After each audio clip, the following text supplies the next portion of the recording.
Welcome to SMU Stories, the podcast where we dive into the journeys of remarkable alumni from Southern Methodist University who have excelled in the world of business. I'm your host, Mitch Brown, and each episode will uncover the secrets, challenges, and triumphs of this extraordinary individual. From entrepreneurs who've turned dreams into multi-million-dollar enterprises to executives leading global corporations, SMU has nurtured a community of innovators, leaders, and visionaries. Join us as we sit down with the alumni who have walked the same halls, studied in the same classrooms, and emerged as industry pioneers. Get ready for insights, inspiration, and actionable advice as we explore the unique SMU stories that have shaped the business landscape. Whether you're a current student, an aspiring entrepreneur, or simply curious about the power of the SMU network, this podcast is for you. So grab your headphones, settle in, and let's embark on a journey through the compelling narratives of SMU alumni who are making waves in the business world. This is SMU Stories. Let's begin.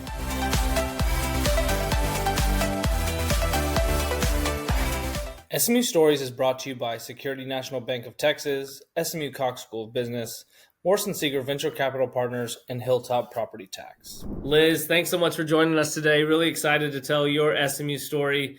As we do with every episode, please introduce yourself to our audience. Thanks, Mitch. So great to see you and love what you're doing with this series and getting to highlight fellow SMU alum.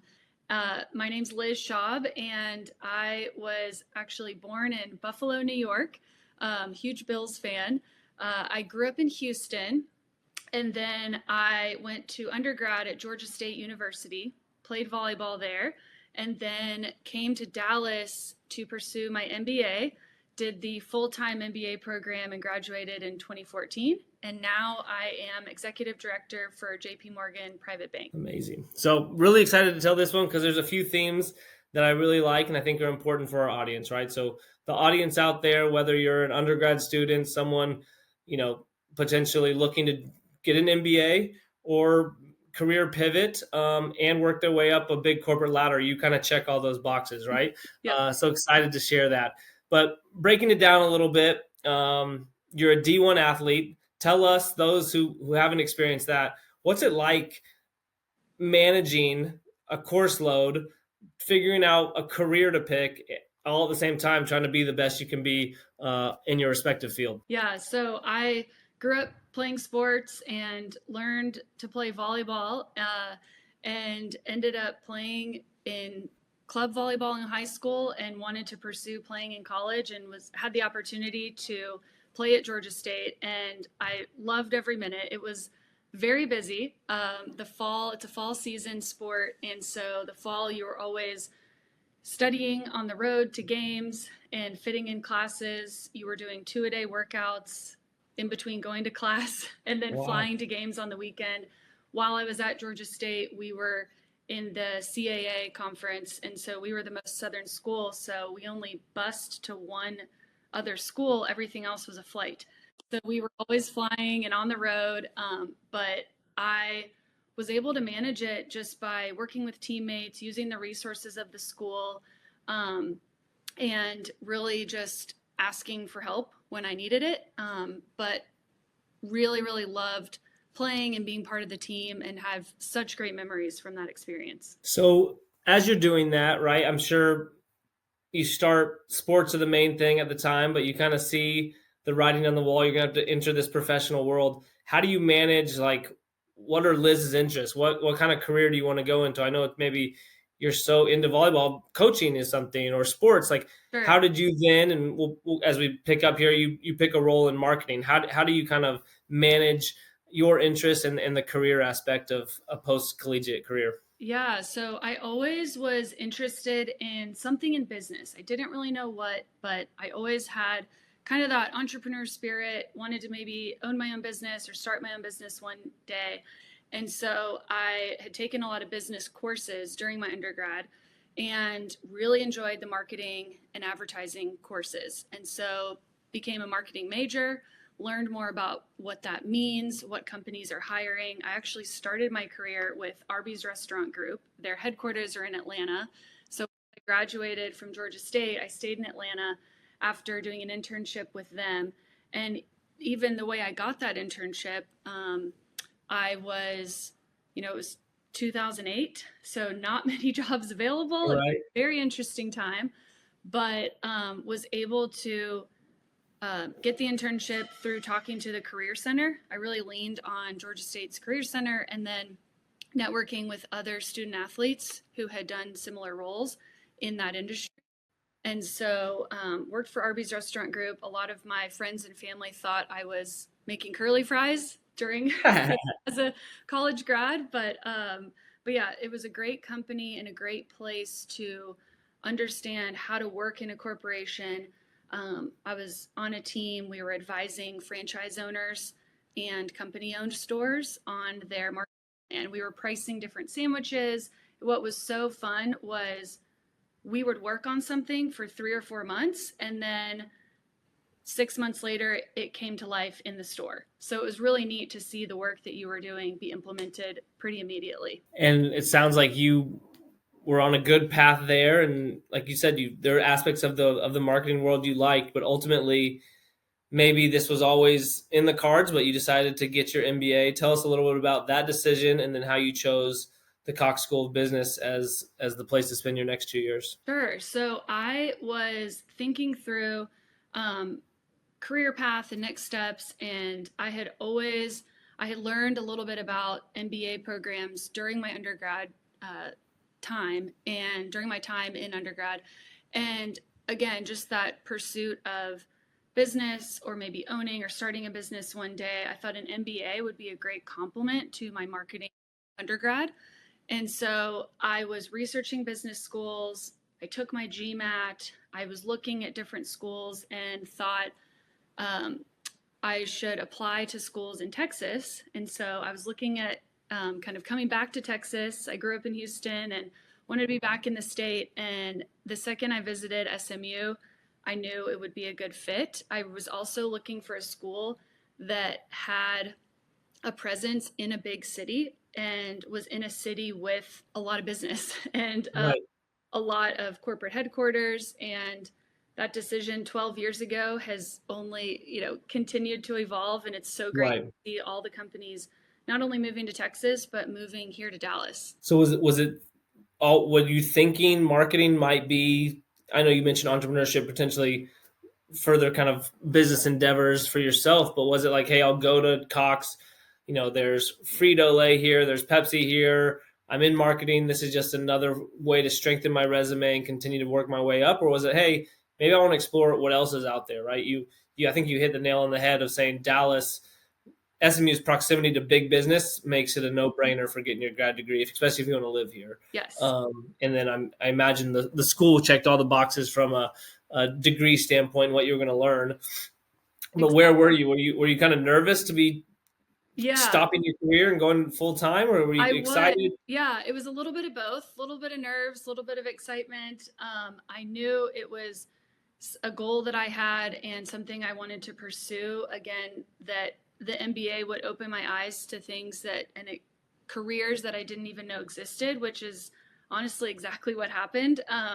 I thought, maybe take advantage of some of the marketing firms or big brands that are based here in Dallas, but also was very open to learning more. And as I started the program at SMU, you can have a concentration. So not only an MBA, but you can have a concentration. And I thought a finance concentration would really complement the marketing undergrad. Again, still in business, still that focus, but when I started taking finance classes and learning about the roles that MBA SMU students were hired into, I was very open. I explored investment banking, corporate finance, learned about wealth management. I actually did not know what wealth management was, what it entailed. If you would have told me 10 years ago I'd be working at a bank for 10 years, I would have said, no, that doesn't sound interesting. It sounds boring. That's not me. But after having a lot of conversations with SMU graduates, with classmates, with people in the industry that I met through SMU, I was learning more and more about it. And it was such a great mix of the analytical, the numbers, the finance, you're in the markets, but also that career. I saw that it was a career, not just a job after business school, and also the relationship which I really enjoy meeting new people. I'm curious about what people do and how Right. they made their success. And so just kind of combining those qualities was how I ended up in this industry. Yeah, and I think you mentioned wanting to parlay the marketing degree with a finance concentration, right? Makes total sense. And what were some of the classes in that finance concentration or that you took, or some of the teachers that you were able to spend time with? And then second after that, I think Cox does an incredible job of your time on campus of getting you in front of as many alumni as possible. Share a couple memories or things that have stuck with you, whether in the classroom with professors or kind of some of those alumni you met along the way that really helped you into this next phase post MBA? Yeah. So I was one of the classes that really stand out to me was the portfolio practicum. As a full-time MBA student, you're able to join that class during your second year. And I had heard about it as a first year and wanted to get involved second year after spending my internship with JP Morgan Private Bank. And this was a class full of full-time MBA students, PMBA students, EMBA, and we were helping to manage the school's endowment. And it was interactive. We were pitching stocks. We had an adjunct professor that actually spent his career in the wealth management industry, and he became a mentor of mine. And it was so helpful to get that real life experience and to have that knowledge, and not only learning from the professor and from the class, but also from someone who had done it and been very successful. I remember that practicum is about as cool of a thing you can do, right? You're managing real money, and especially get real. I think that's what's so impressive about a lot of the grad programs, whether it's the law school or Cox. You get real world practice in your classroom, right? And it's invaluable. Before we kind of go into the career that you chose and kind of where you are today, what advice do you have for those students who are contemplating, I've been working for 4 or 5 years, like my job, maybe want to see what else is out there, and or just would like to see what an MBA could do for me. What advice do you have for those people kind of in where you were potentially 10, 12 years ago? Yeah, I would say think about what you might want to pursue as a career or the skills that you want to learn. Like I said, I knew the type of role or the type of career that I wanted to pursue, but I didn't know exactly what that looked like. I wouldn't have said the exact role I'm in now because I didn't know it existed. So being able to identify what are the types of things I want to work on, what is my day-to-day going to look like, I think that's really helpful. And then also trying to ask and network with folks that are in those, that have gone through those MBA programs or in those roles now. And now even SMU Cox offers so many different programs. I chose the full-time program, and that really worked for me. But I know now we have the part-time, executive, professional. There's so many different programs, and a lot of companies now will support you through an MBA. So sometimes if you're able to leave your current role, do school full-time, that's a great option. And there's benefits to it, but there's also options where you can be still working and getting your MBA. Love it. And so you credit the practicum and adjunct professors to a career in wealth management, private banking. Walk us through that career selection with JP Morgan and how kind of it's evolved, right? We were just talking before, you're 10 years, what'd you say, this August? Yep, So you've 10 officially years hit the this 10-year summer. mark. Congrats. Yep. That's amazing. Yes, So I know, thank you. We'll read your title as executive director now, but even though you maybe deserved it right out of school, I'm sure you had to work to get there. I did walk not. us through. No. This has been a long journey, but very proud. And it's been such a great company to work for. You had asked earlier too if there was any specific mentors or people that I met throughout SMU, and I was actually part of the Women in Business group, and during my second year served as the president of that group, and we got to meet a lot of women in different industries. And some of the women that I met 11 and 12 years ago, I'm still connected to, and they're either mentors to me, or I am friends with them, or we are able to work together or partner together with clients, or just in the community for volunteering or things like that. So I think, again, that the quality of professionals that SMU has access to, and that really SMU alum want to give back and want to help. And that's another piece of advice for current students, whether you're undergrad or grad, get involved, sign up for a club, sign up for a team. When you get involved, you get exposed to not only new classmates that you might not have otherwise met, but you also get access to this fantastic alumni network, and Right. whether it's a speaker or a panel or something like that. So, yeah. Yeah, I think Norm Bagwell, who we were talking about earlier, he has a great quote of just people expect to get so much out of their university, and you can, but you have to put in as much, as you expect to get out, right? So to your point of get involved, support others, be a part of these clubs and networks, and it'll work out for you. But if you don't do your part, it's hard to get as much out as you maybe hoped. And I know the SMU network is one that's well known, and they're here to help. And like yourself, we're happy to take calls, but people have to reach out and kind of find a way to get involved themselves. Yeah, and then back to the question on I was going to say, yeah. You know what wealth management is now, right? Yes. Ultimately, you found out what that role entailed. Yes. So, marketing undergrad major, got my full-time MBA, graduated in 2014, and then did a summer internship with JP Morgan, and then started full-time.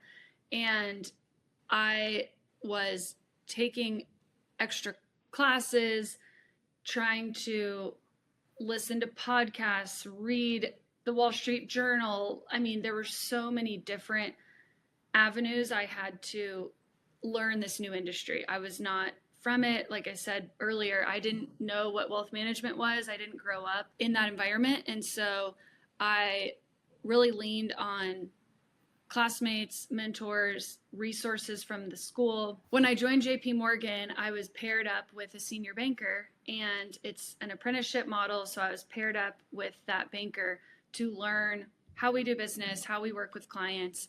And after a couple of years, started working with my own clients. And it has been such a rewarding role to not only learn the business, but also meet a lot of these successful corporate executives and business owners right here in Dallas, and advise them on their personal finances. And we help them with everything from banking and lending to investments. We help with trust and estate planning. So the days are busy, but it's so enjoyable, not only helping the clients, but working alongside really strong team and being at a global firm and global bank, but bringing all those resources to our clients has made the 10 years almost fly by in some ways. Yeah. But it's been wonderful experience, and I think the leadership of our team here in Dallas has been really strong as well. Yeah, the thing I've always loved about y'all's business is it's so personal, right? One, it's so relationship driven. You get to work with, as you mentioned earlier, right? You're interested in people. You the founders, the executives, whoever, right? You like to know their story, but then you actually get to help them. You get to be a part of their, inner team of how you guys can all succeed together. So for those, imagine some are listening, people have their own wealth advisor. They kind of understand what you guys do. But I think to your point, like it can be a little all encompassing, right? Can you tell us a little bit maybe more, whether it's from like what a day-to-day looks like for you, or kind of even telling the timeline story of how your first role into your current role and kind of what responsibilities change, just maybe for those who are interested in a career like that, or ones who maybe don't have a wealth advisor to understand the impact and role you guys do within their own families. Yeah, sure. So I think a lot of what we do is helping someone make those life decisions, whether it's, should I sell my business? Should I refinance my home? How do I pass wealth to my kids? in the most efficient way. And I think being able to listen and really understand what are the client's goals and then come up with a solution. So if you are someone, again, if you're a current student and you are someone who likes to problem solve, and each day is a little bit different because each client is a little bit different. Yes, the market, and then you have the markets, which are always moving and changing. So all of those elements allow you to be in constant communication with your clients and really, like I said, listen, understand what they need, but utilize the firm to deliver those solutions. And some of them we've maybe heard of, some of them we have to be creative or we have to advise on. Like I said, should they sell a business? Should they gift to a 529 plan or a donor advised fund? Philanthropy is a big part of what we do as well. So I think thinking through, if you're interested in this industry, it's someone who likes the markets, likes building relationships, and is curious and constantly learning, because the markets are ever evolving and we're always learning and staying up to speed there. And then I was going to say, your landscape is forever evolving, right? Because every day the market's different. So you're constantly having to keep a pulse on that. So that might be one interest of somebody, and you can go down that avenue, I imagine, deeper and deeper in the wealth management world. But then also the environment of the tools that you have at your disposal, right, are changing every couple of years, because from a law perspective, or, things that are changing, exactly, at the tool set that you have. And then each client has different resources, right? So it's very much the problem solving, staying up to pace. I mean, you're a huge lifeline to your clients, I imagine. Yes. And it's so fun to be at the table with them, helping them make those decisions. When should I retire? How much should I spend? How should I allocate my investments in order to achieve my goals? And I think what's also great about this global firm, JP Morgan Chase, we help clients throughout their life cycle, throughout different stages of their life, as they build wealth, as they gift wealth away. And so that's something, happy to be a resource if anyone's interested in learning more about the industry or about JP Morgan Chase. I'm happy to meet with you or have a phone call to talk about it. Yeah. And I mean, you touched on the piece of always maybe having that entrepreneurial spirit from your time in undergrad. You kind of get to write a business plan for all your clients, right? Exactly. Year to year, right? So you're almost, the MBA experience is the perfect battling ground and proving ground for what you do, right? Because you're learning strategy, finance, accounting, basically every language of business is applicable in what you do and what you provide, right? Yes. And it's really interesting. A lot of our clients here in Dallas, it's not just one industry or one type of business. A lot of them are involved in a lot of different businesses. So having that MBA background really helps you either understand their business or relate to them if they are a CEO or a CFO or just running their own business as well. And I know every firm's a little different, but I think probably a common myth that you have to debunk or talk through is, some people think like, oh, I'm too young, I don't need a wealth advisor. That's for, the billionaires of the world.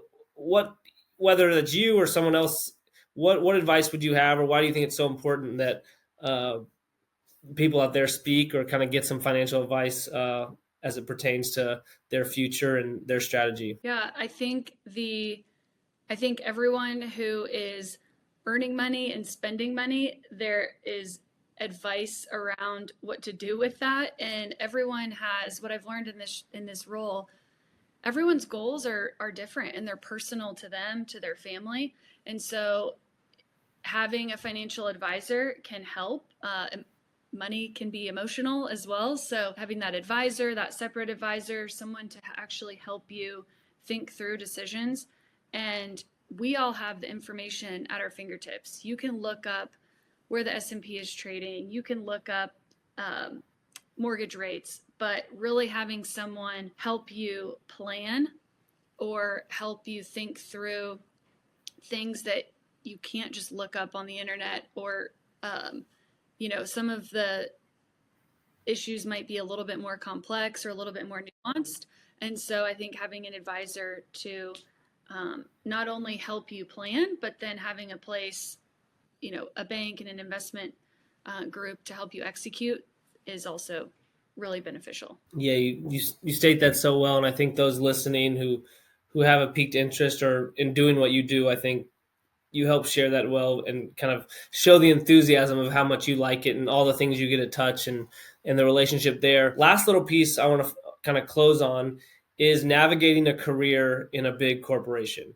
We talked about how early on being able to manage school with Division I athletics, and then your ability to then deep dive and pivot into a new career, right? All those are, I think, tools that probably prepared you then to go spend a 10-year career and work your way up. Talk to us about the first role you had at JP Morgan and then how that evolved over 10 years, kind of what it's like working on these big teams and then closing with kind of what your day-to-day and what executive director is doing Sure. Day in, day out now. So when I started as an associate, I was paired with a senior banker and was learning the business. I was helping with the team.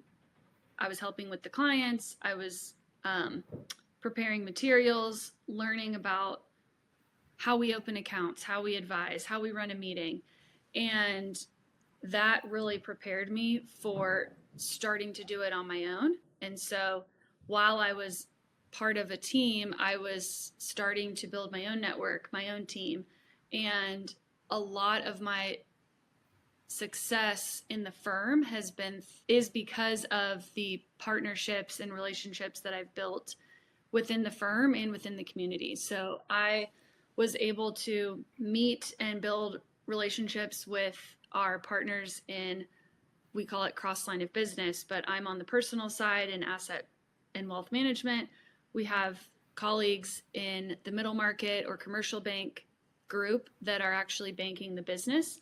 And so being able to partner and meet other colleagues has been really helpful and beneficial in growing my business over the years. And after a couple years was promoted to vice president. And that was a goal of mine and something that I was not only successful in my role, but a team player. I helped the associates and analysts who were, again, right out of undergrad or right out of grad school, and just being able to kind of remember what it felt like to start at a big firm and either implement new processes or just make them feel welcome and kind of teach them like someone taught me.